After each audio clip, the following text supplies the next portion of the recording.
কেঁচো খুঁড়তে গিয়ে সাপ বের হয়ে এসেছে। যারা আসলে হেলিকপ্টার ফটোশুটের সাথে যুক্ত না তারা কেন এসেছিলেন? যেই কোম্পানি এক্সিস্টই করে না সেই কোম্পানি কিভাবে ফটোশুট করে ওনাদের ব্যক্তিগত স্ক্রিনশট আমরা প্রকাশ করতে বাধ্য হব। যে বাংলাদেশে এখন বাড়ি শখ ছাড়া আর কোনো টপিকই নাই। আমার মানসিক স্বাস্থ্য ভালো থাকা খুবই গুরুত্বপূর্ণ। এই যে স্ট্রং ব্যবস্থা নেওয়া হচ্ছে এবং কেঁচো খুঁড়তে গিয়ে সাপ বের হয়ে এসেছে, একটা সম্পূর্ণ প্রতারক এবং ফ্রড চক্র। এবং আমি মনে করি যে সেদিন প্রেস কনফারেন্সে যারা উপস্থিত ছিলেন, যারা আসলে হেলিকপ্টার ফটোশুটের সাথে যুক্ত না তারা কেন এসেছিলেন? এটা আমার প্রশ্ন থাকবে সমগ্র বাংলাদেশের কাছে, জাতির কাছে, সাংবাদিক ভাই ও বোনেদের কাছে, যে পাশে যেই দুজন ছিলেন তারা হেলিকপ্টার শুটিংয়ের দিন উপস্থিত ছিলেন না, হেলিকপ্টার ভাড়া করার সময়ও তারা কোনোই যুক্ত ছিলেন না, তাহলে কেন প্রেস কনফারেন্সে অভিযোগকারীকে কথা না বলতে দিয়ে তারা কথা বলেছেন?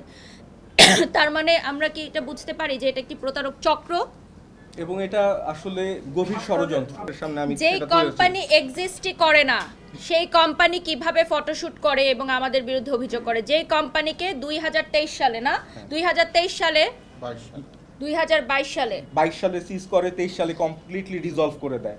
সেই কোম্পানি কিভাবে বাংলাদেশে এসে তাদের ব্যবসায়িক প্রচারণার জন্য বিভিন্ন রকম কন্টেন্ট তৈরির জন্য মডেলদের কাছ থেকে টাকা নিচ্ছে এবং ফটোশুট করছে। এবং ইউকেতে তিনি বলে থাকেন যে তার একটি বাড়ি আছে যেটাও সম্পূর্ণ ভুয়া এবং মিথ্যা। এর পরবর্তীতে ওনারা যদি আমাদেরকে আবারও হেয় প্রতিপন্ন করার চেষ্টা করে, ওনাদের ব্যক্তিগত স্ক্রিনশট আমরা প্রকাশ করতে বাধ্য হব, যেগুলো অলরেডি আমাদের হাতে আছে। একজন নারীর সম্মানার্থে, আমি তার বৈবাহিক জীবনের সম্মানার্থে আমি সেগুলো প্রকাশ করছি না।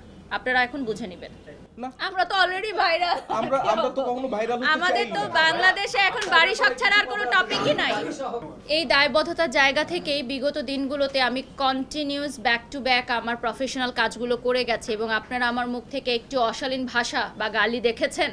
আমি এটা আপনাদের কাছে জানতে চাই। এত বড় ট্রমার মধ্যে দিয়ে আমি গেছি বিগত 2 থেকে 3 দিন, তারপরও আমি আমার প্রফেশনাল লাইফগুলো করে গেছি, আমি সেগুলো বন্ধ করিনি। কোম্পানির ক্ষয়ক্ষতির কথা চিন্তা করে, যেহেতু সামনে ঈদ, আমাদের রোজা শুরু হয়ে যাবে, সো কোম্পানিগুলো অনেক ব্যস্ত এখন প্রমোশনাল কাজে, আমি এই কাজগুলো বন্ধ করিনি। আমি মানসিক ট্রমা থাকা অবস্থাতেও আমি এই কাজগুলো কন্টিনিউ করে গেছি। আমার একটি ছোট বাচ্চা আছে, আমার মানসিক স্বাস্থ্য ভালো থাকা খুবই গুরুত্বপূর্ণ আমার ছোট বাচ্চার জন্য। সেই ট্রমার মধ্যে থেকেও আমি আমার কাজগুলো কন্টিনিউ বেসিসে করে গেছি এবং আমার মুখ থেকে আপনি উক্ত নারী উদ্যোক্তা বা অভিযোগকারী বা যার নামেই হোক, যারা কমেন্টও করেছে আমাকে, তাদের প্রতি উত্তরেও আমার মুখ থেকে আপনারা একটা অশালীন ভাষা বা একটা গালি কি শুনেছেন?